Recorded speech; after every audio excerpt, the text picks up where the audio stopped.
Baluram was the royal barber.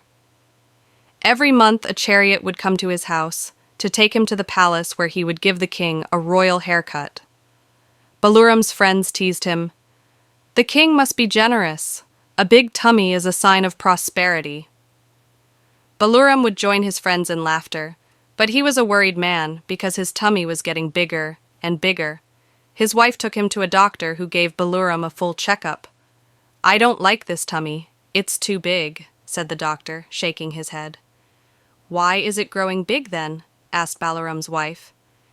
"It's because Baluram is holding a secret in his head," explained the doctor, "that has affected his tummy. If he tells the secret to someone else, it will reduce the pressure on his tummy," said the doctor. After they returned home, the wife wanted to know Baluram's secret. "I can't tell you," said Baluram, looking helpless.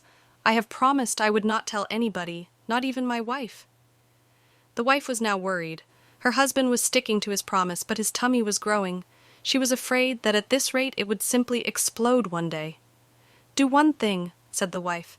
"Don't tell the secret to anyone, not even to me. Go to a lonely place, make sure no one is around, and speak out the secret. Once the secret is out of your mind, your tummy will shrink." Baluram liked the idea. He left home early morning and went to the outskirts of the city. He looked left and right. No one was around, but he wanted to be careful.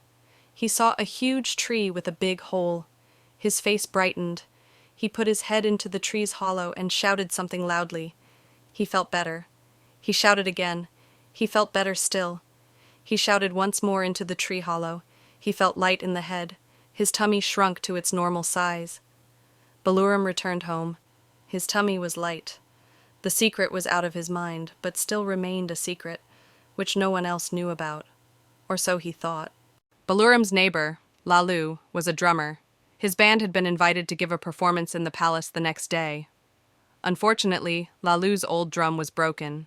Baluram advised his friend to make a new drum. Lallu needed wood to make the barrel. The next day, he went to the forest in search of wood.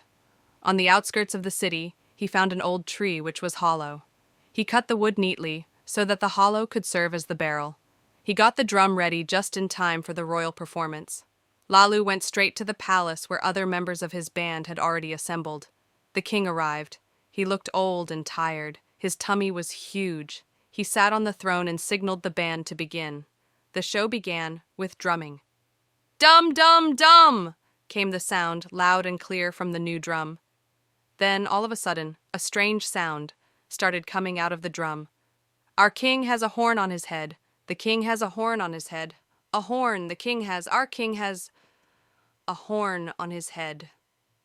Shell-shocked, Lallu abruptly stopped beating the drum. There was another person in the audience who was shaking with fear. Baluram realized that his friend Lallu had made a new drum out of the same tree where he had shouted his secret. The audience went quiet.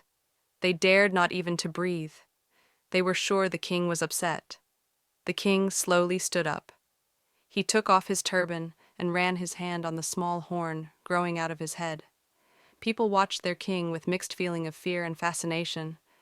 They noticed their king also looked slimmer. His tummy had shrunk. He looked much younger. The horn on the head was so cute. Then the king moved. He broke into a dance. People clapped as the king signaled to Lallu. Lallu resumed drumming as the crowd chanted, "We have a unique king. No one has a king like ours. He has a horn on his head, a horn on head, and a golden heart.